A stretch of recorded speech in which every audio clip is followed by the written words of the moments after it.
Merci, Monsieur le Président. Monsieur le secrétaire au numérique, je pensais vraiment vous poser la première question de votre mandat, mais ce n'est pas le cas. Mais la deuxième touche plus à votre expertise.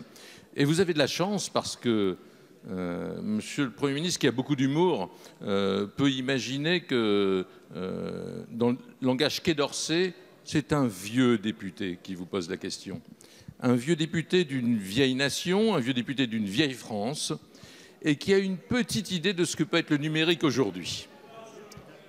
C'est comme ça. Et d'un vieux parti, absolument. Il existe aujourd'hui une fracture numérique. Votre prédécesseur y a répondu régulièrement. Je pense que tous les députés ici connaissent des zones où personne n'a accès au numérique. Mais c'est un autre sujet. Moi, je voudrais vous parler de la brèche numérique sociale. La brèche numérique sociale, ce sont les gens qui ne peuvent pas accéder à l'Internet parce qu'ils n'ont pas d'argent. C'est la même chose que les 10 € de l'allocation logement. Ce sont des gens qui ne peuvent absolument pas accéder au numérique. La deuxième brèche qui existe, et elle est également énorme, vous avez 30 ans. C'est merveilleux. 31, 32, 33, 35, 36. C'est une belle année, mais continuez, monsieur le député. Je vous remercie, monsieur le président. Vous-même qui avez 42 ans, c'est magnifique. Vous avez fait HEC. Tout le monde n'a pas fait HEC. Et c'est une question aussi d'expertise. Tout le monde n'a pas la chance d'avoir un petit enfant, une petite fille qui est à côté de chez lui, un bon voisin qui est capable de déterminer la possibilité de rentrer sur Internet. C'est une véritable fracture sociale qui existe aujourd'hui en France, qui est absolument exceptionnelle. Je ne parle pas tout seul. Le Monde, un journal du soir, disait hier récemment, c'est les oubliés de la Startup Nation. Ils existent, les oubliés de la Startup Nation. Le défenseur des lois, le défenseur des lois, pardon. Bien, monsieur le député, je passe la parole à monsieur Cédric-O, secrétaire d'État au numérique.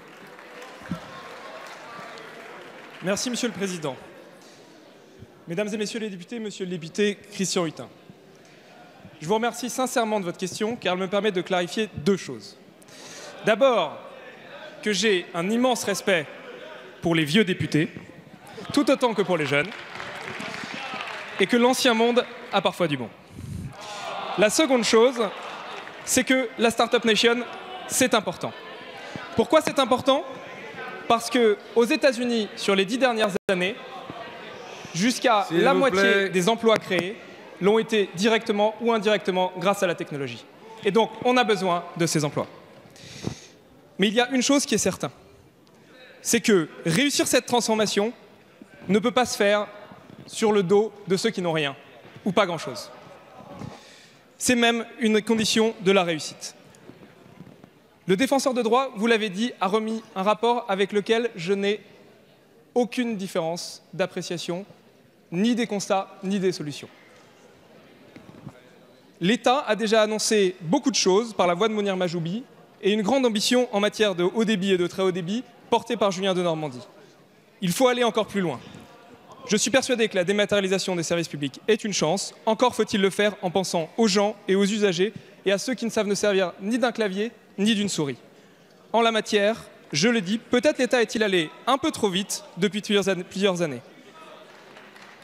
Pour que cette transformation numérique soit une chance, encore faut-il qu'elle se fasse avec tout le monde et avec les territoires, en pensant aux usagers. J'aurai l'occasion, monsieur le député, d'annoncer un certain nombre de choses dans les jours à venir. C'est une des priorités du président, du Premier ministre et de mon mandat. Et soyez assurés que l'État est pleinement engagé sur ce sujet, autant que sur la Startup Nation.